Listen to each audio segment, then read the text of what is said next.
नदीची पाण्याची पातळी वाढल्यामुळं रत्नागिरी कोल्हापूर रोडवरती या ठिकाणी पाणी आलेलं आहे. त्यामुळं आम्ही पोलीस प्रशासनाच्या वतीनं वेगवेगळ्या ठिकाणी बंदोबस्त तैनात केलेला आहे आणि त्या ठिकाणी बॅरिकेटिंग करून रोड बंद केलेला आहे. केरली फाटा आणि वाघबीळ आणि बोरपाळे फाटा या ठिकाणी ट्रॅफिक डायव्हर्ट करून जेणेकरून ते ट्रॅफिक सुरक्षितरित्या आपापल्या ठिकाणी जाईल या पद्धतीनं नागरिकांना आम्ही आवाहन पण केलेलं आहे. तुमच्या माध्यमातून आम्ही आवाहन करतो, प्रशासनानं वेळोवेळी लोकांना सूचना दिलेल्या आहेत, त्या पद्धतीनं सर्व नागरिकांनी सूचनांचं पालन करावं आणि पर्यायी मार्गाचा वापर करावा आणि पोलीस प्रशासनाला सहकार्य करावं. पर्यायी मार्ग वाघबीळ आणि बोरपाळीमधून जो मार्ग आहे, एक वाठार मार्ग येतो, दुसरा वाघबीळ मार्ग येतो, तो ज्योतिबावरून जो मार्ग येतो तो केरली फाट्याला बाहेर पडतो.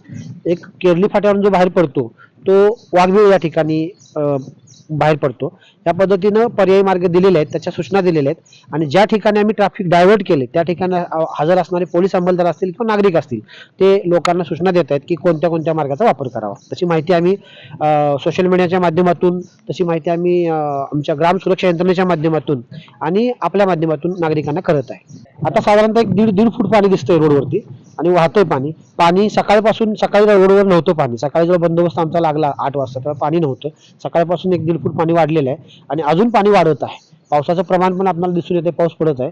त्यामुळे नागरिकांनी अघोरी धाडस करू नये ही विनंती.